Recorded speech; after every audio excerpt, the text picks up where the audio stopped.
오늘 성경 말씀은 창세기 8장 1절부터 12절에 있는 말씀입니다. 창세기 8장 1절부터 12절에 있는 말씀.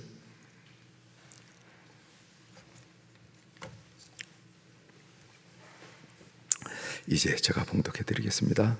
하나님이 노아와 그와 함께 방주에 있는 모든 들 짐승과 가축을 기억하사 하나님이 바람을 땅 위에 불게 하심에 물이 줄어들었고 깊음의 샘과 하늘의 창문이 닫히고 하늘에서 비가 그침에 물이 땅에서 물러가고 점점 물러가서 150일 후에 줄어들고 일곱째 달 곧 그 달 11의 날에 방주가 아라산에 머물렀으며 물이 점점 줄어들어 열째 달 곧 그 달 초하룻 날에 산들의 봉우리가 보였더라.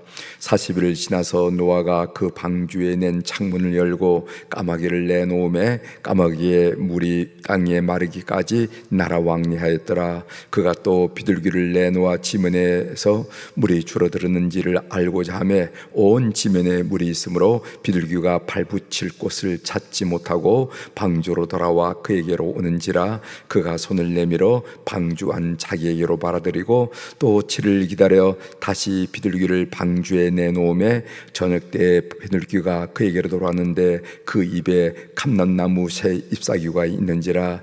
이에 노아가 땅에 물이 줄어든 줄을 알았으며 또 7일 기다려 비둘기를 내놓음에 다시는 그에게로 돌아오지 아니하였더라. 아멘. 12절까지 함께 읽었습니다.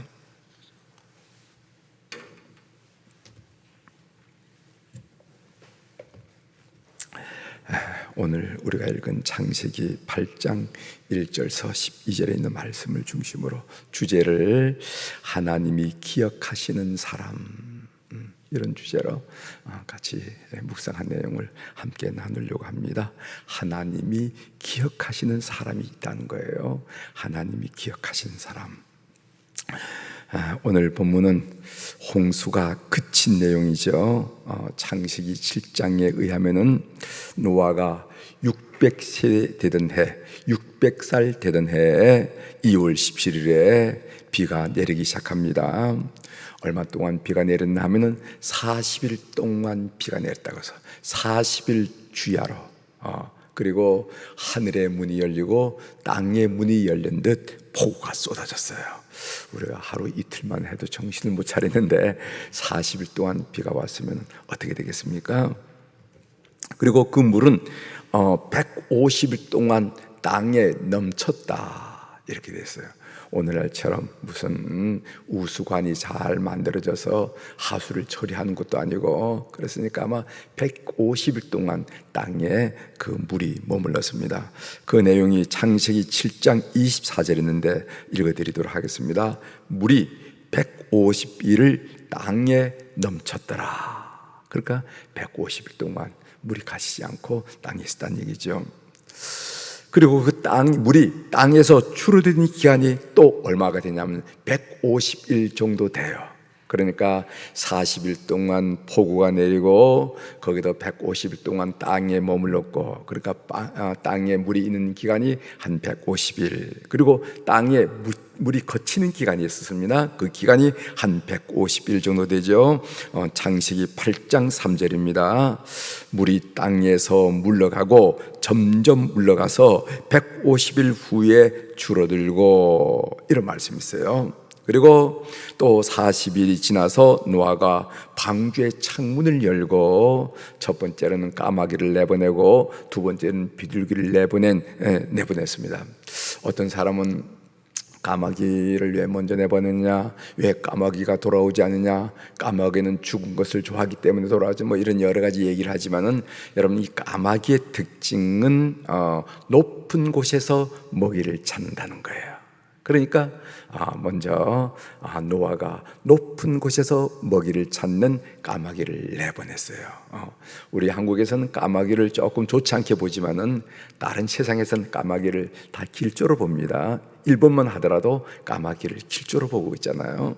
우리는 까치를 오히려 길조로 보는데, 그리고 그 다음에 비둘기를 내보냈는데 비둘기가 무슨 특별한 점이 있는 게 아니라 비둘기는 낮은 곳에서 먹이를 찾는 조류라는 거예요. 그래서 낮은 곳에서 물이 어느 정도 빠졌느냐 하는 것을 파악하기 위해서는 비둘기를 내보내는 것이 합리적이지 않겠습니까? 그래서 비둘기를 나중에 보내는데 첫 번째 내보냈을 때는 돌아왔습니다. 또 일주일 후에 내보냈다니까 입에다가 감람나무 잎을 물고 왔다, 희망의 소식. 그래서 비둘기를 사람들이 좋아하고 평화 또 유엔 나무를 구제하고 이런 데 보면 꼭 비둘기가 감나무 이렇게 잎을 딱 물고 나오는 그런 그림이 나오는데, 그것이 바로 홍수 후의 사건을 기억하고 그렇게 표시하는 줄로 믿습니다. 그러니까 노아 가족은 거의 1년 동안 1년 이상 방주 안에 머물게 됩니다. 머물게 돼요. 처음에 폭우가 쏟을 때는 다행이다, 방주 안에 있어서 생명을 구하는구나, 살아났구나. 왜냐하면 바깥에서 아우성 치는 사람들을 많이 봤기 때문에 오히려 우리가 이렇게 구원을 받구나, 이렇게 생각을 했을지도 모릅니다. 그러나 40일 주야의 비가 그치고 물 위에 방주가 둥둥 떠나들고 이럴 때 아마 그들 가족들은 이런 생각을 하지 않았을까?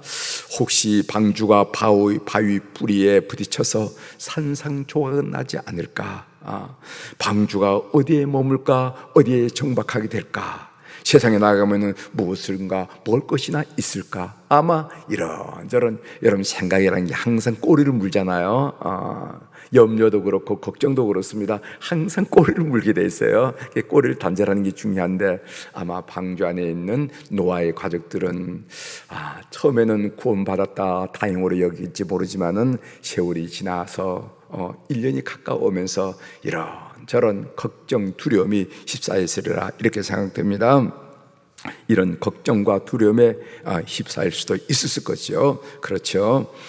비록 노아의 가족이 구원받은 백성이었지만은 두려움을 느낄 수 있었겠다 하는 그런 생각을 하게 됩니다.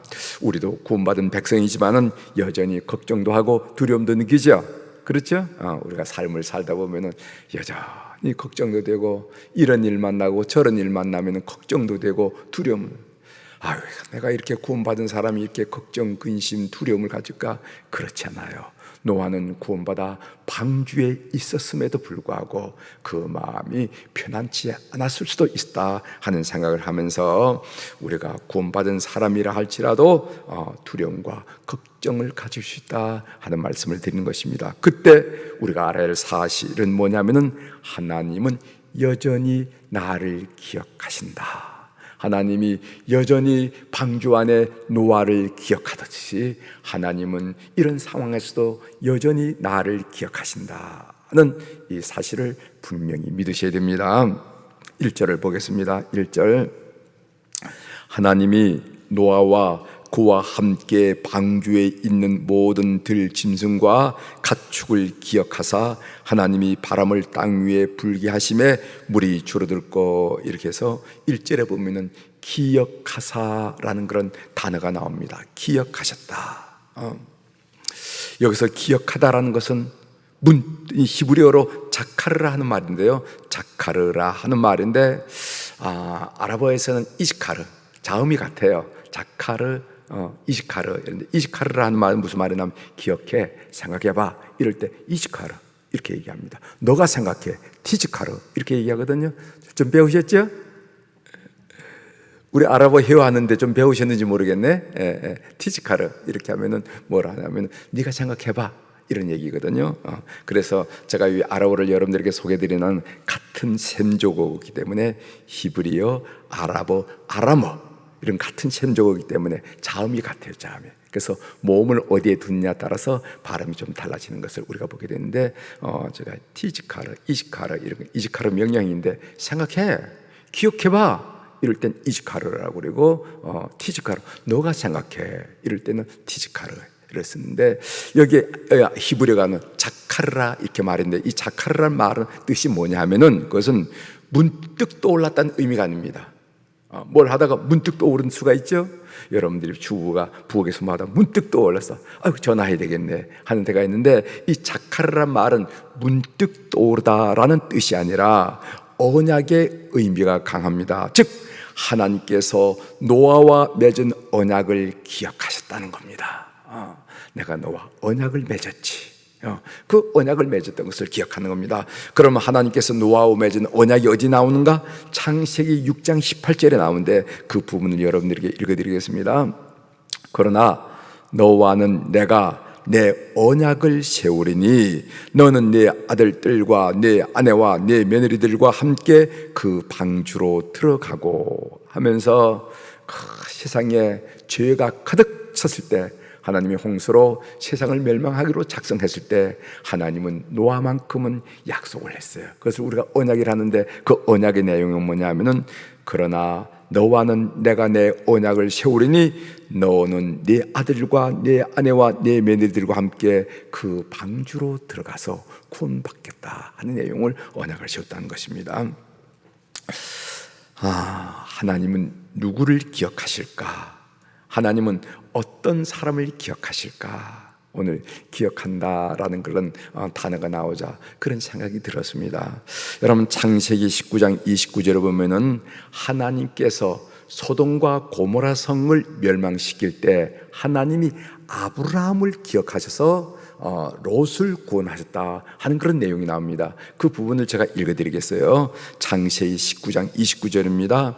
하나님이 그 지역의 성을 멸하실 때, 곧 롯이 거주하는 성을 엎으실 때 하나님이 아브라함을 생각하사, 요 생각한다는 말이 자카르란 말이에요. 생각하사 롯을 그 엎으시는 중에 내보내셨더라 이렇게 얘기했어요. 그러니까 하나님이 아브라함을 기억하사, 하나님이 아브라함을 생각하사 롯을 구원하셨다 하는 말씀을 우리가 또 다른 성경에서 읽을 수가 있습니다. 그렇습니다. 하나님은 누구를 기억하실까? 하나님은 어떤 사람을 기억하실까? 참 궁금해요. 그래서 그 예로 제가 여러분들에게 이방인 백부장 고넬료에 대한 말씀을 여러분들께 좀 들려드리도록 하겠습니다. 이방인 백부장 고넬료라는 사람이 가이사랴에 거주하고 있었는데, 한 번은 이 고넬료에게 천사가 찾아와서 베드로를 만나라 하는 메시지를 주는데, 그 내용이 사도행전 10장 4절에 있습니다. 제가 천천히 읽어드릴 테니까 한번 들어보세요. 사도행전 10장 4절입니다. 고넬료가, 그러니까 천사가 찾아왔습니다. 고넬료가 주목하여 보고 두려워 이르되, 주여 무슨 일이니까?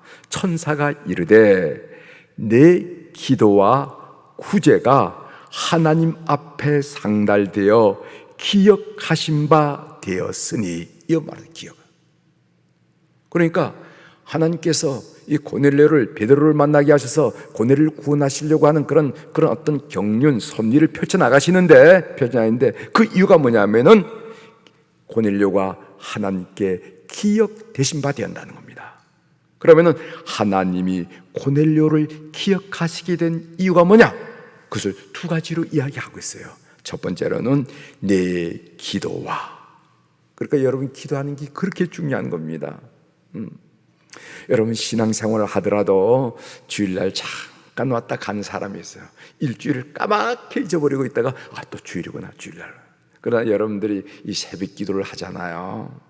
우리의 만남도 마찬가지입니다. 우리가 아무리 친척이 가깝다 하더라도 그래도 자주 만나야 얘기거리가 되고 기억이 나고, 집안에 물건, 좋은 물건이 들어왔으면 그 사람하고 나눌까, 그 형제하고 나눌까, 그렇게 되는 거지.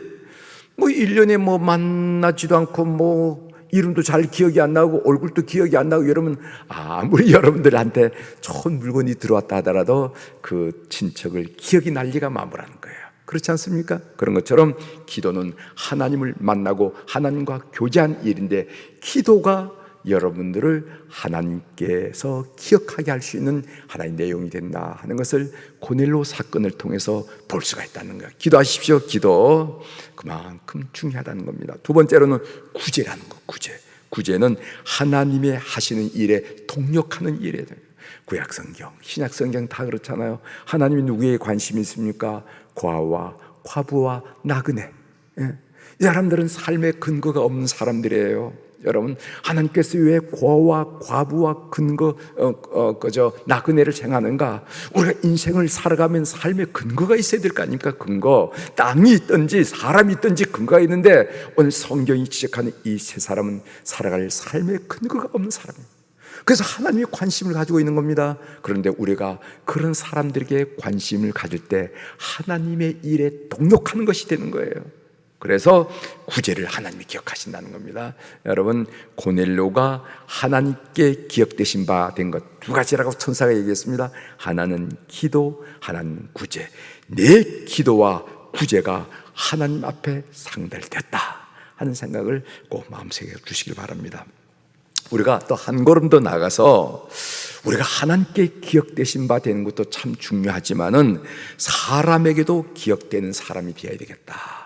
인생을 살면서 사람에게도 기억되는 사람이 되어야 되겠다 하는 생각을 하면서 데살로니가 전서 1장 2절과 3절에 있는 말씀을 제가 여러분들에게 읽어드리려고 합니다. 바울 사도가 데살로니가 교회를 이러이러한 이유로 이러이러한 연유로 기억한다 하는 그런 고백이 나와요. 데살로니가 전서 1장 2절부터 3절에 있는 말씀을 한번 제가 천천히 읽어드리겠습니다. 2절, 데살로니가전서 1장 2절. 우리가 너희 모두로 말미암아 항상 하나님께 감사하며 기도할 때 너희를 기억하면, 바울 사도가 데살로니가 교인들에게 기억한다라는 단어를 썼습니다. 3절, 너희의 믿음의 역사와 사랑의 수고와 우리 주 예수 그리스도에 대한 소망의 인내를 우리 하나님 아버지 앞에서 끊임없이 기억함이니. 그래서 데살로니가전서 1장 2절 3절 보면요, 두 번씩이나 기억한다, 데살로니가 교인들을 기억한다, 너희를 기억한다 하는 말이 나오는 것을 보게 됩니다. 그러면은 바울 사도께서 데살로니가 성도들의 무엇을 기억한다는 말인가? 거기 교인들이 많았기 때문에, 아니면 거기에 무슨 유력 인사가 있기 때문에? 아니에요. 그게 구체적으로 말하는데 세 가지를 말하고 있습니다. 하나는 믿음의 역사, 너희들에게 있는 믿음의 역사. 두 번째는 사랑의 수고, 세 번째는 소망의 인내가 너희 가운데 있기 때문에, 그것이 나에게 너무너무 인상적이기 때문에 내가 너희들을 기억한다, 이렇게 말하고 있습니다. 첫 번째는 뭐라고요? 믿음의 역사. 여러분, 믿음은 역사를 일으키죠? 역사를 일으키는 것은 지식이 아닙니다. 믿음이 역사를 일으키는 거예요. 믿습니다가 역사를 일으킵니다. 두 번째로는 사랑의 수고. 사랑은 수고하게 돼 있어요. 사랑의 수고. 말만 하는 것은 사랑이 아니잖아요. 수고가 들어가 사랑이 아닙니까? 그렇죠? 수고가 들어가야 사랑이 아니에요. 그래서 사랑은 수고하게 한다는 것을. 세 번째는 소망의 인내. 소망은 우리에게 인내를 이룹니다. 하나님은 틀림없는 분이야. 하나님은 선하신 분이야. 하나님은 여부가 없어 라는 그런 소망을 가질 때 우리가 현실의 어려운 일들을 참아내는 게 아니냐 말이죠.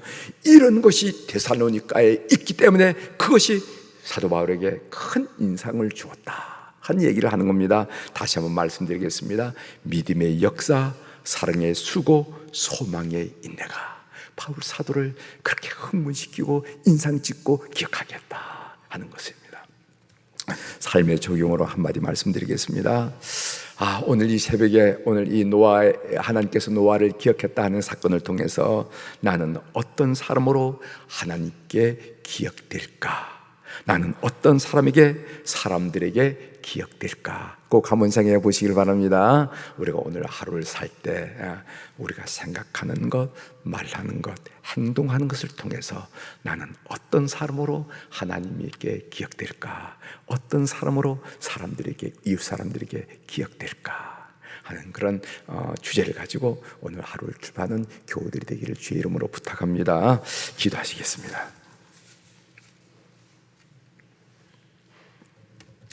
하나님 아버지, 오늘 노아가 홍수를 끝내고 이제 아라산에 정착할 때 그 장면을 우리들이 함께 생각하면서 노아 가족이 1년 동안 방주 안에 있을 텐데 처음에는 기뻐하고 흥분했겠지만은 시간이 지남에 따라 두려움도 걱정도 염려도 생겼으리라 하는 생각을 나눴습니다. 그런데 오늘 1절에 보면은 하나님이 노아 가족뿐만 아니라 가축의 일까지 기억하셨다 하는 말씀을 통해서 묵상 중에 은혜를 나누게 하시오니 감사를 드립니다. 우리가 앉았든지 섰든지 건강하든지 병들었든지 일이 잘 되든지 일이 못 되든지 우리가 하나님이 기억하신 존재라는 것을 의심하지 말고 하나님이 기억하신 바 되면 다 됐다 하는 그런 믿음으로 담대하게 첫걸음을 내딛는 하루가 되도록 은혜를 베풀어 주옵소서. 하나님, 오늘도 우리 사랑 교우들이 주님 앞에 1000번째 헌금을 올려드렸습니다. 그 이름들, 그 사연들, 그 모습을 주님께서 통촉하여 주시고 삶의 길을 앞장서시고 또 모퉁이 고비를 돌 때마다 하나님이 개입하여 주셔서 우리의 삶이 늘 하나님과 동행한 것을 우리가 뼛속 깊이 시험하며 영광을 아버지 앞에 올려드리는 물질대로 주님 연락하여 주시옵소서. 하나님, 오늘 월요일입니다. 오늘 특별히 우리 환우들을 위하여 기도하게 하시오니 감사합니다. 병원에서 이제 화요일 날 이제 수술 받는 우리 교우들도 있고 또 병원에서 위급한 상황을 넘겨서 가정에 태어난 교우들도 있고 통원에서 치료받고 있는 교우들이 있습니다. 하나님 일일이 저들을 방문하여 주셔서 성령님은 시간과 공간을 초월하셔서 역사하신 분이니 오늘 이 새벽에 저들을 방문하여 주셔서 저들의 영혼을 만져주시고 저들의 심령 가운데 임재하시고 저들의 육체를 안수하시고 안찰하여 주셔서 회복의 놀란 기운이 우리 주 예수 그리스도 치료한 능력에 의해서 일어날 수 있도록 은총을 베풀어 주옵소서. 가장 작은 세포의 일까지 가장 큰 핏줄의 일까지 주님께서 개입하셔서 회복시켜 주시옵소서. 그래서 예수 그리스도는 회복의 영이시고 회복의 주님이시라는 것을 늘 고백하면서 회복 얘기만 하면은 주님을 떠오르는 심령들이 될 수 있도록 주께서 역사를 일으켜 세워 주옵소서.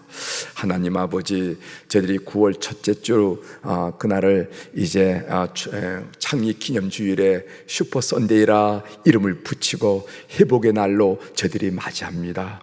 하나님, 그날에 우리의 예배를 회복하게 하시고 그날에 우리의 믿음을 회복하게 하시고 그날에 우리의 삶도 회복하는 큰 은혜를 자자히 온 교우들이 누리도록 축복된 날로 주께서 준비하여 주시옵소서. 오늘도 하늘의 주권과 땅의 주권을 가진 우리 주님의 이름으로 선포합니다.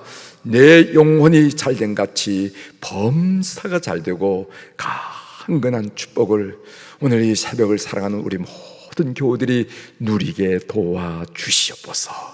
감사 충만하게 하시고 행복 충만하게 하시고 은혜 충만하게 하시고 할렐루야의 고백이 충만한 성도의 삶으로 오늘 하루를 펼쳐가 주시옵소서. 예수님의 이름으로 감사하며 기도 올리옵나이다. 아멘.